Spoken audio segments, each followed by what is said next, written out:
Selamat siang. Good afternoon, everybody. Can you hear me? Great. Saya belum bisa bicara bahasa Indonesia, so if you don't mind, I'll speak in English. Is that all right?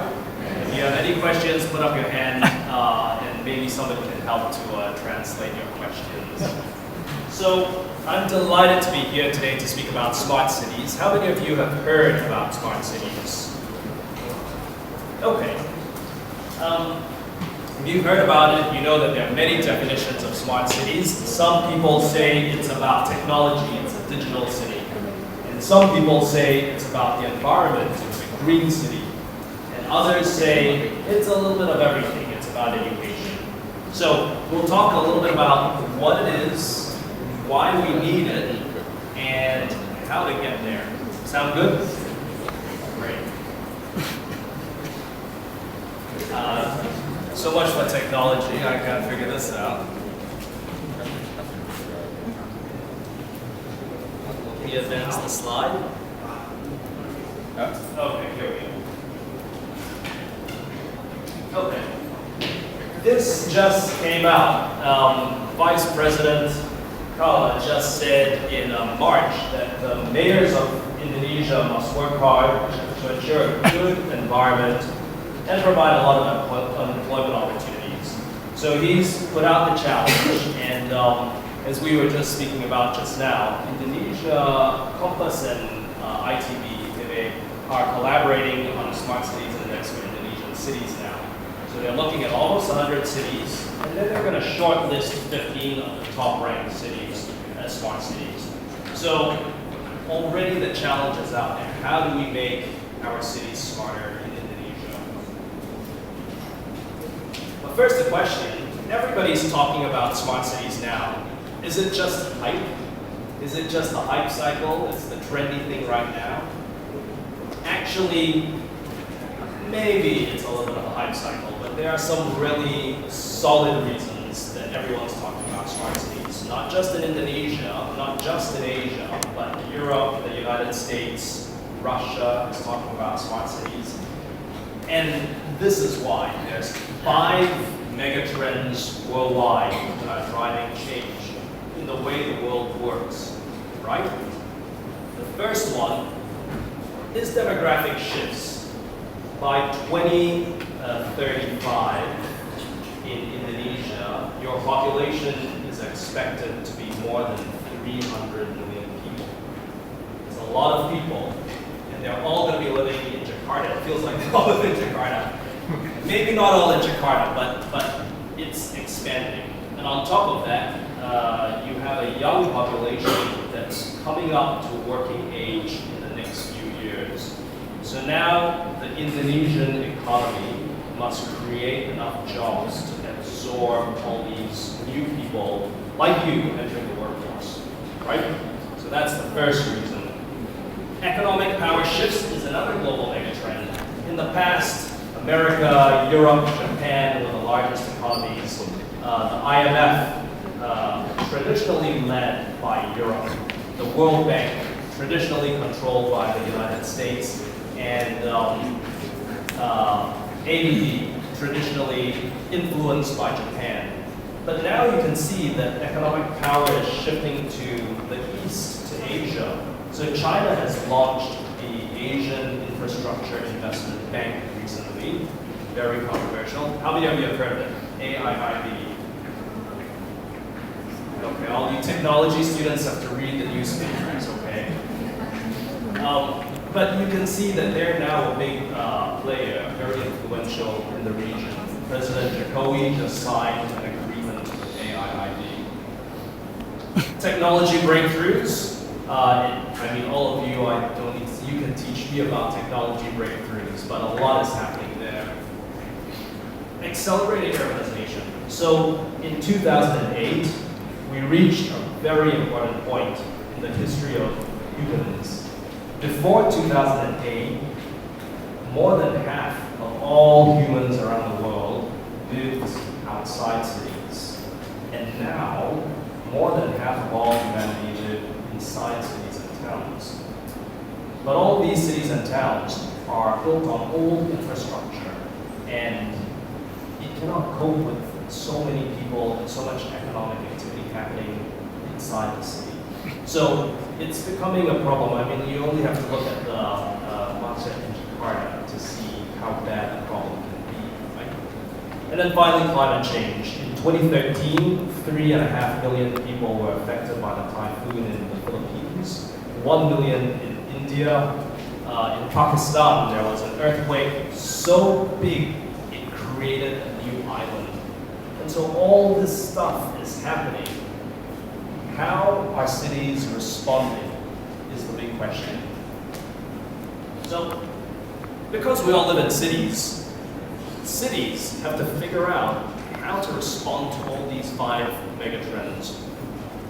And we have a few different types of cities. Have you heard of Masdar in the United Arab Emirates in the Middle East? Has anyone heard of the Middle East? Okay. Well, Masdar, United Arab Emirates, is a new city that they've created in the middle of the desert. And you think that the energy consumption is very high, but they've designed it in such a way that the streets are very short. And the reason the streets are short is that it creates a wind tunnel so that when the wind passes through the street, it hits the building at the end and pushes up so it cools the city down. So the entire city is designed in a very smart way that uses less power. Regeneration. Christchurch in New Zealand was damaged very badly by an earthquake. Now they're building a city of sensors. So there's sensors everywhere in the city that pick up the tremors and dispatch the data to a center so that they can begin preparations for the next disaster. And retrofitting. Some cities are old, you can create it from scratch. New York is an example. They have a city, it works just fine, but more and more people are moving to it. So what can you do with it? In the case of New York, they are doing a lot of things, but one of my favorite examples, they took a train line that runs above the city. Nobody uses train line for anything. The trains don't run anymore. And they turned it into a park. So now there's cafes, there's vegetation, it's a green belt, and people just go there and enjoy themselves. So it makes the city more livable.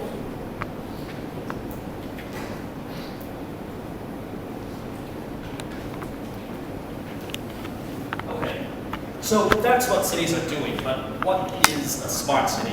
When we talk about a smart city, and you'll hear a little bit later about Jakarta Smart City, but a smart city is 3 things. We talk about the triple bottom line. It is environmentally, and economically, and socially sustainable, right? So that means people want to live there. The way they live is good for the environment, and there's a strong economy that creates jobs and employment prospects. And there's a lot of stuff here. Technology is a major enabler of this stuff. So, for example, in Singapore, I was there recently, and I noticed at the zebra crossing, there was a little box, where you push the button to wait. But this box looked a little bit different. You know what they've done? So if you push the button, you can wait for the lights to change at the zebra crossing.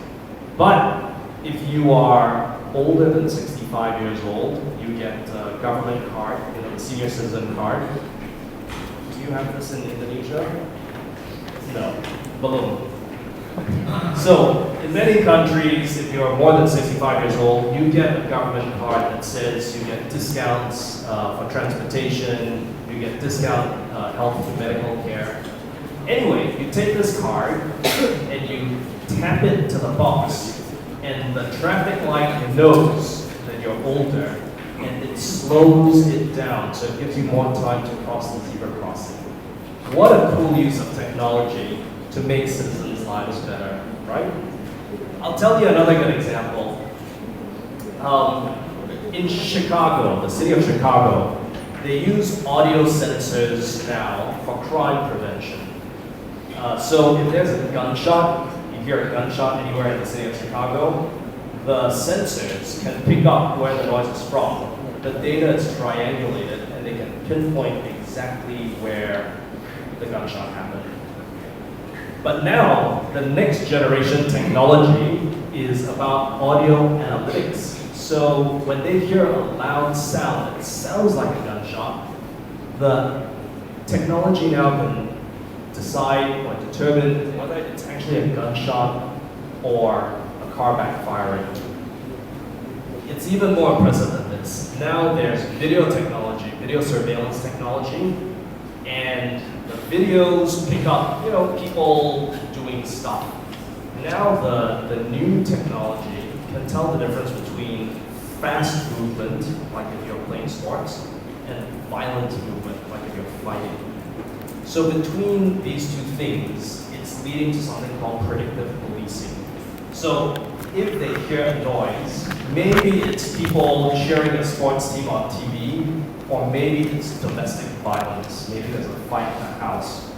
The data gets passed through the technology, the analytics software. The software will say this is high risk of domestic violence and a fight going on. It tells the police department. The police department dispatch the cars, and the cars immediately go to the house before the situation escalates, before the situation gets worse. So there's many, many interesting things happening with technology, your area in the world of analytics. I was recently tell me how I'm doing the time. I was recently at a conference where, who's heard of Google Glass? Google Glass? Yeah, I'm sure you've heard of Google Glass, right? This is already the next generation of Google Glass. It's, you put it on, and when you look at somebody's face, it maps it to a person of interest database, like the FBI database. And if that person is a wanted criminal, it flashes up the statistics that in your glass that accessibility, mobility, transportation is very important. Infrastructure, the environment, but your area ties it all together. Technology is key to tying all of this together in a smart city. It's information sharing, it's data sharing, it's smart sensors. So here's another story about sensors. I was in Mexico last year, helping the government there. They had a part of a federal highway that was destroyed by an earthquake, and the government didn't know about it until they saw it on TV, on CNN. So they asked us to go down and help them think about how to put sensors on the road. So the sensors feed into the command center, and if something like that happens, the government immediately knows about it and can send help. How smart is your city? There are different stages of city maturity, from survival, basic, advanced, and smart. Most cities in Asia are 0 and 1. So there's livability and workability is so-so, it's not that great. Basic means there's some linkage, but there's a lot of room for improvement. Solutions are very point solutions. When you get to smart, it's high livability. People want to live there, there's good employment prospects, and it's good for the environment. So, for example, I'll give you one very simple case in Washington, D.C. They had a problem. Plastic bags. Too many plastic bags. Every time you go to like the Lotte shopping grocery store, they get a plastic bag, and then people throw plastic bags into the river. So all the government did was to put a tax on the plastic bags, 5 cents per plastic bag. And we went down from 22 million plastic bags a month to 5 million plastic bags a month used. So, it's the little things like that that move you up the chain. So, what does this mean for you, day in the life of a citizen? Imagine this. We're not there yet, but imagine this. You wake up in the morning, your smartphone rings and tells you it's time to get up, and then it sends a message to your house, turns on the light, starts warming the water heater. Your water is warming, the kitchen starts to boil your coffee, starts to make your coffee, and then by the time you get up, take your shower, your coffee is hot. You get in your car, you go to work, your smartphone tells you where there's traffic and which route you should go to avoid traffic. When you get there, you find a parking space that you pay for on your smartphone app, so you don't have to deal with money anymore. And then you get to the office and you vote for your government's budget priorities on their website. You pay your parking fine on the website. And then when you go home, your house starts to warm up the lights and all that kind of stuff when you get home. So it's very energy efficient. So that's a vision of what a day in the life of a person living in a smart city will be like, right? It's very energy efficient. And it improves the quality of your life. There's a roadmap, and there are many things to think about in the roadmap. Jakarta has a roadmap, but the most important thing, well, the most important thing for you is technology. The most important thing politically is to have strong leadership, strong governor, strong mayor, the political will and backing to go through with it. And from that point, you can solve many problems creatively. But absolutely, I've given you a few examples of technology, the use of technology in smart cities. That's the basic platform to build a smart city on. Any questions? Can we take questions now? Yep. Okay. Oh, not yet. I think we have another session of questions at the end. All right. Thank you.